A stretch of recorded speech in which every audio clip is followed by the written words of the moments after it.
98 സീറ്റുള്ള ഇടതുമുന്നണിക്ക് ഇനി എത്ര വന്നാലും അത് ഒരു 70ലേക്കോ 72ലേക്കോ ഒക്കെ താഴുന്ന ഒരു സാഹചര്യവും എന്ന് പറഞ്ഞാൽ ശ്രീ ലാൽകുമാറിന്റെ ഭാഷയിൽ പറഞ്ഞാൽ ആ നിലയ്ക്കുള്ള ഒരു ആന്റി ഇൻകംബൻസി, ഒരു ഭരണവിരുദ്ധ വികാരം ഉണ്ടാകാനുള്ള ഒരു സാഹചര്യവും കേരളത്തിൽ നിലനിൽക്കുന്നില്ല എന്ന് അദ്ദേഹം പറയുന്നു. അതുകൊണ്ട് ആ കണക്കുകൂട്ടലുകൾ ഇപ്പോൾ പറയുന്ന പോലെ 100 സീറ്റ് 100ന് പുറത്ത് എന്നൊക്കെ കരുതണമെങ്കിൽ അത്രയും വലിയൊരു വേവ് ഉണ്ടാകണം. ആ വേവിനുള്ള ഒരു രാഷ്ട്രീയ സാമൂഹിക സാഹചര്യം അദ്ദേഹം കാണുന്നില്ല. അപ്പോൾ സാമാന്യ യുക്തിയിൽ ഇത് പ്രവർത്തിക്കാൻ പോകുന്നില്ല. അങ്ങനെയൊന്നുമല്ല. അതല്ലെങ്കിൽ ഒരു ഭരണ തുടർച്ചയുടെ സാധ്യതകളെയാണ് അദ്ദേഹം ഇവിടെ പ്രകാശിപ്പിച്ചത്. താങ്കൾക്ക് എന്ത് തോന്നുന്നു?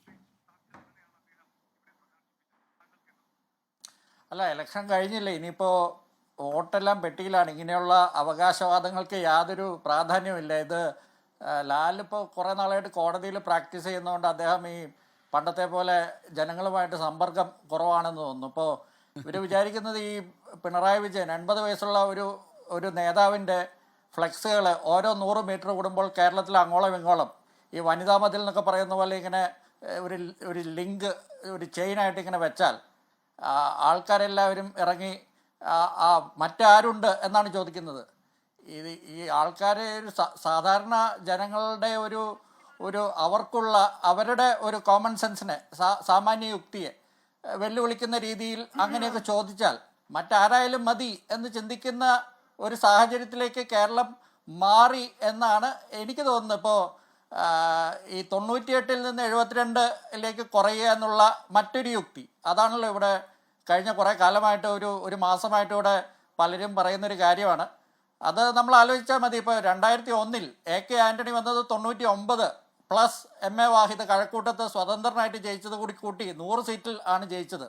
ആ 100 സീറ്റ് 2006 ആയപ്പോഴത്തേക്കും അത് ഇതേ നമ്പേഴ്സ് 100 സീറ്റ് ഉണ്ടായിരുന്ന UDF ആണ് അന്ന് 40 സീറ്റിലേക്ക് കുറഞ്ഞു പോയത്. അപ്പോൾ അത് ഈ വേവ് ഒന്നും വേണമെന്നുമില്ല. ഇപ്പോൾ കഴിഞ്ഞ പഞ്ചായത്ത് തിരഞ്ഞെടുപ്പിൽ ഉണ്ടായത് വലിയ വേവ് ഒന്നുമല്ല. പക്ഷേ നല്ല കൃത്യമായിട്ടുള്ള വോട്ട് ഡിഫറൻസും കൃത്യമായിട്ട് ഈ മലപ്പുറത്ത് മാത്രം 5 ലക്ഷം കോടി എന്ന് പറയുന്ന ആ നമ്പേഴ്സ് തന്നെ തെറ്റാണ്. അത് എനിക്ക് തോന്നുന്നു ഈ പല സാമൂഹ്യ മാധ്യമങ്ങളിലൊക്കെ പലരും ഇടുന്ന പോസ്റ്റുകളിൽ നിന്നൊക്കെ ലാൽ പറഞ്ഞതായിരിക്കും. അതുപോലും തെറ്റാണ്. ഈ 5% അന്നും വോട്ട് ഡിഫറൻസ് ഉണ്ടായിരുന്നു ഈ പഞ്ചായത്ത് തെരഞ്ഞെടുപ്പിൽ. അതായത് 2021-ൽ UDF-ഉം LDF-ഉം തമ്മിലുള്ള വ്യത്യാസം അത് 5%. അത് പഞ്ചായത്ത് തെരഞ്ഞെടുപ്പിൽ നേരെ തിരിച്ചു വന്നിട്ടുണ്ട്. 2020-ലെ പഞ്ചായത്ത് തെരഞ്ഞെടുപ്പിൽ LDF ആണ് ജയിച്ചത്.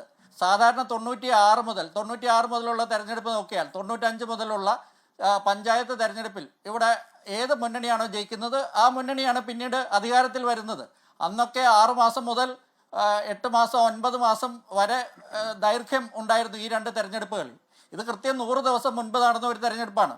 ഈ കൃത്യം 100 ദിവസം മുൻപ് നടന്ന തെരഞ്ഞെടുപ്പിന് ശേഷം ഇവിടെ എന്താണ് മാറ്റം വന്നത്? ഇവിടെ എന്തെങ്കിലും ഈ ശബരിമല സ്വർണ്ണപ്പാളി വിവാദം പോലും പഞ്ചായത്ത് തെരഞ്ഞെടുപ്പിന് മുമ്പാണ് വന്നത്. അതിനുശേഷം ആകെ എന്താണ് നടന്നതെന്ന് വെച്ചാൽ 220 കോടി രൂപ നമ്മുടെ പൊതുപണം എടുത്ത് CPM അവിടെ അങ്ങോളം ഇങ്ങോളം കേരളത്തിൽ ഫ്ലെക്സ് വെച്ചിട്ടുണ്ട്. പത്രങ്ങളിൽ മുൻ പേജിൽ പരസ്യങ്ങൾ കൊടുത്തിട്ടുണ്ട്. ഇവിടെ മറ്റാരുണ്ട് LDF അല്ലാതെ? അതിൽ അവർ പിണറായി വിജയൻ്റെ പടം മാത്രമേ വെച്ചിട്ടുള്ളൂ. മറ്റാരുണ്ട് പിണറായി വിജയൻ അല്ലാതെ എന്നാണ് അവർ ചോദിക്കുന്നത് ഭംഗിന്തരേണ. അങ്ങനെ ഒരു പൊതുസമൂഹത്തോട് ഒരു വെല്ലുവിളി ഉയർത്തിയിട്ടുണ്ട്. ഇത് മാത്രമാണ് ചെയ്തിരിക്കുന്നത്. ഇത് ചെയ്തു കഴിഞ്ഞാൽ, അല്ലെങ്കിൽ ഇപ്പോൾ മാർച്ച് 15-ന് ഇവിടെ ഒരു ഇലക്ഷൻ കമ്മീഷൻ്റെ ഒരു തീരുമാനം, അതായത് നോട്ടിഫിക്കേഷൻ വരുന്നു. അതിനുശേഷം മുഖ്യമന്ത്രി 2 ദിവസം ഇവിടെ കുറേ ചാനലുകൾക്ക് ഇൻ്റർവ്യൂ കൊടുക്കുന്നു, യൂട്യൂബർമാർക്ക് ഇൻ്റർവ്യൂ കൊടുക്കുന്നു. അതിനുശേഷം അദ്ദേഹം കേരളത്തിലെ അങ്ങോളം ഇങ്ങോളം ഓരോ ജില്ലകളിൽ തോറും അദ്ദേഹം ക്യാമ്പയിൻ നടത്തുന്നു. അദ്ദേഹം അല്ലാതെ മറ്റാരുമില്ല. ഇതിനെല്ലാം അദ്ദേഹം മാത്രമേ ഉള്ളൂ. ഇതിനെല്ലാം ശേഷം ഈ പിണറായി വിജയൻ എന്ന ഒറ്റ പേരിൽ, ആ ഒറ്റ മുഖത്തിൻ്റെ അടിസ്ഥാനത്തിൽ 2021-ലെ കപ്പിത്താൻ ഇപ്പോൾ വികാസ് പുരുഷാണ്, ഡെവലപ്മെൻറ്റ് മാനാണ്.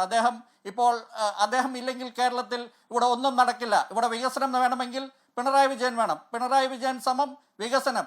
ഇങ്ങനെ പറഞ്ഞാൽ അത് കേരളത്തിൽ ജനാധിപത്യ ബോധം ഉള്ള ജനങ്ങൾ അത് അപ്പാടെ അങ്ങനെ വിഴുങ്ങും എന്ന് കരുതാൻ അത്രയും ബുദ്ധിമോശം എനിക്കെന്തായാലും ഇല്ല. ലാലിന് അങ്ങനെ കരുതാം. എന്തായാലും 4-ാം തീയതി വരെ ഇങ്ങനെ ഇതിൻ്റെ ആവശ്യമുള്ളൂ. അതിനുശേഷം റിസൾട്ട് വരുമല്ലോ.